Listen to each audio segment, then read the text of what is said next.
ಪ್ರಾಚೀನ ಆರೋಗ್ಯ ಪರಂಪರೆ ಸಂರಕ್ಷಣಾ ಟ್ರಸ್ಟ್ ವತಿಯಿಂದ ಏಪ್ರಿಲ್ 1 ಮತ್ತು 2ರಂದು ಸಂಸ್ಕೃತಿ ಕುಂಭ ಮಲೆನಾಡ ಉತ್ಸವ 2026 ಹಮ್ಮಿಕೊಳ್ಳಲಾಗಿದೆ ಎಂದು ಪ್ರಾಚೀನ ಆರೋಗ್ಯ ಪರಂಪರೆ ಸಂರಕ್ಷಣಾ ಟ್ರಸ್ಟ್ನ ಉಪಾಧ್ಯಕ್ಷ ಬಿಎಂ ಮಂಜುನಾಥ್ ತಿಳಿಸಿದರು.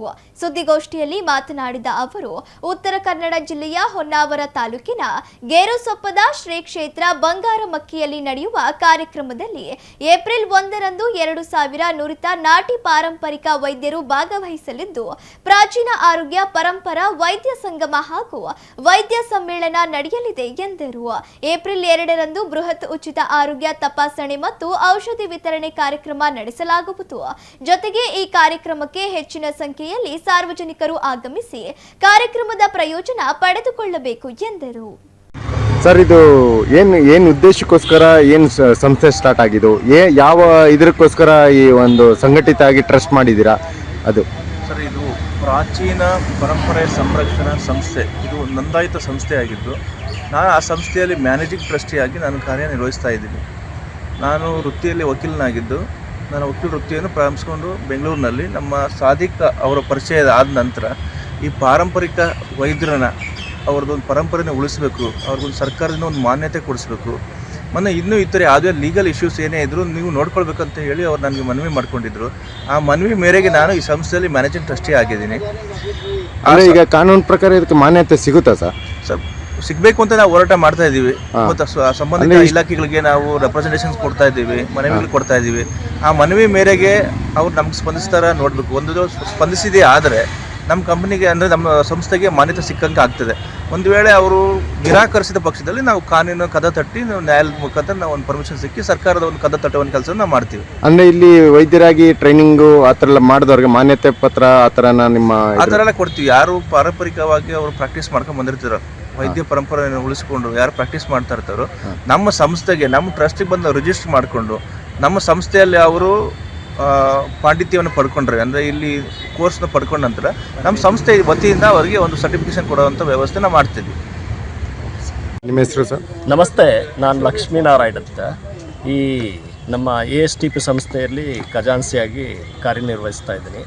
ಈಗ ನಾವು ಬಂಗಾರಮಕ್ಕಿಯಲ್ಲಿ ಮುಂದಿನ ತಿಂಗಳ 1 ಮತ್ತು 2ನೇ ತಾರೀಕು ನಮ್ಮ ಸಂಸ್ಥೆಯಿಂದ ಆರೋಗ್ಯ ಸಂರಕ್ಷಣಾ ಟ್ರಸ್ಟಿಂದ ಒಂದು ಕಾರ್ಯಕ್ರಮ ಹಮ್ಮಿಕೊಂಡಿದ್ದೀವಿ. ಅದಕ್ಕೆ ನಮಗೀಗಾಗಲೇ 500ಕ್ಕಿಂತ ಮೇಲ್ಪಟ್ಟು ವೈದ್ಯರು ರಿಜಿಸ್ಟರ್ ಮಾಡ್ಕೊಂಡಿದ್ದಾರೆ ಬರೋದಕ್ಕೆ.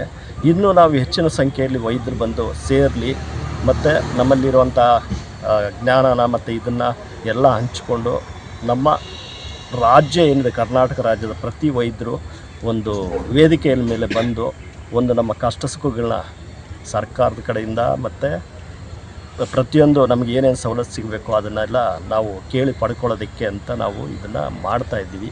ಅದಕ್ಕೆಲ್ಲ ಸೇರಿ ಬರಲಿ ಅಂತ ಹೇಳ್ಬಿಟ್ಟು ಈಗ ಕಾರ್ಯಕ್ರಮದಲ್ಲಿ ಈಗ ನಿಮ್ದ್ರಲ್ಲಿ ಸಿದ್ಧ ವೈದ್ಯ ಅದೆಲ್ಲ ಇದೆ, ಅದಕ್ಕೆ ಯಾವುದೇ ಇದಿಲ್ಲ ಅಂದರೆ ಪ್ರೂಫ್ ಇಲ್ಲ. ಹೌದು ಸರ್. ಅದನ್ನ ನೀವು ಯಾವ ರೀತಿ ಈಗ ಪ್ರೂಫ್ ಮಾಡಬೇಕು ಅಂತ ಏನು ಸರ್?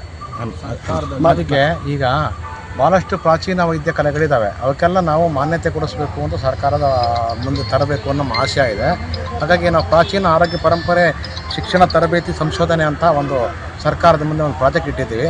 ಆ ಪ್ರಾಜೆಕ್ಟ್ ಮುಖಾಂತರ ಎಲ್ಲ ಈ ಥರ ಮನೆ ಮದ್ದು ಮಾಡುವಂಥದ್ದು, ಈಗ ಗಿಡಮೂಲಿಕೆ ಔಷಧಿ ಮಾಡುವಂಥ ಎಲ್ಲ ವೈದ್ಯರಿಗೆ ಸರಿಯಾದ ತರಬೇತಿ ಮಾರ್ಗದರ್ಶನ ಕೊಟ್ಟು ಅವರಿಗೆ ಒಂದು ಡಾಕ್ಯುಮೆಂಟ್ರಿ ಮಾಡಿ ಸರ್ಕಾರದ ಮುಂದೆ ಇಡುವಂಥ ಯೋಜನೆ ಇದೆ.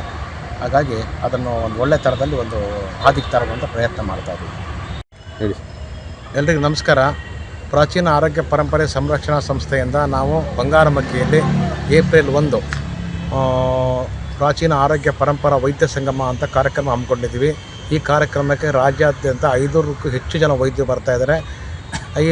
ಈ ಕಾರ್ಯಕ್ರಮದಲ್ಲಿ ನಾವು ಪ್ರಾಚೀನ ಆರೋಗ್ಯ ಪರಂಪರೆ ಸಂರಕ್ಷಣಾ ಸಂಸ್ಥೆಯಿಂದ ರಾಜ್ಯದ 3 ಜನ ವೈದ್ಯರನ್ನು ಗುರುತಿಸಿ ಪ್ರಾಚೀನ ವೈದ್ಯರತ್ನ ಪ್ರಶಸ್ತಿಯನ್ನು ಕೊಡ್ತಾಯಿದ್ವಿ, ಸನ್ಮಾನ ಮಾಡ್ತಾಯಿದ್ವಿ. ಈ ಪ್ರಶಸ್ತಿ 10,000 ರೂಪಾಯಿ ನಗದು ಮತ್ತು ಗೌರವ ಸನ್ಮಾನ ಒಳಗೊಂಡಿದೆ. ಉದ್ದೇಶ ಏನಪ್ಪ ಅಂತೇಳಿದರೆ, ಪ್ರತಿ ಮನೆಯಲ್ಲೂ ಮಾಡುವಂಥ ಮನೆಮದ್ದು, ಗಿಡಮೂಲಿಕೆ ಔಷಧಿಗಳು, ಜನಪದ ಈ ಥರ ಎಲ್ಲ ಔಷಧಿ ಮಾಡೋವಂಥರನ್ನೆಲ್ಲ ಸಂಘಟಿಸಿ ಒಂದು ಕಾರ್ಯಕ್ರಮ ಆಯೋಜನೆ ಮಾಡಿದ್ದೀವಿ. ಉದ್ದೇಶ ಏನಪ್ಪ ಅಂದರೆ ಸರ್ಕಾರಕ್ಕೆ ಇಂಥ ವೈದ್ಯನ ಉಳಿಸ್ಕೊಳ್ಳುವ ನಿಟ್ಟಿನಲ್ಲಿ ನಾವು ಒಂದು ಪ್ರಾಮಾಣಿಕ ಪ್ರಯತ್ನ ಮಾಡ್ತಾಯಿದ್ವಿ. ಹಾಗಾಗಿ ಶ್ರೀ ಕ್ಷೇತ್ರ ಬಂಗಾರಮಕ್ಕಿಯಲ್ಲಿ ನಮಗೆ ಈ ಕಾರ್ಯಕ್ರಮ ನಡೆಸಲಿಕ್ಕೆ ಅಲ್ಲಿ ಶ್ರೀ ಕ್ಷೇತ್ರ ಬಂಗಾರಮಕ್ಕಿಯ ಮಾರುತಿ ಗುರೂಜಿಯವರು ಅವಕಾಶ ಮಾಡಿಕೊಟ್ಟಿದ್ದಾರೆ. ಹಾಗಾಗಿ ಅವರಿಗೂ ಸ್ವತಃ ಈ ಕಾರ್ಯಕ್ರಮಕ್ಕೆ ನಾನು ಅವಕಾಶ ಮಾಡಿಕೊಡೋದಕ್ಕೆ ನಾನು ಧನ್ಯವಾದ ಅರ್ಪಿಸ್ತೇನೆ. ನಮಸ್ತೆ.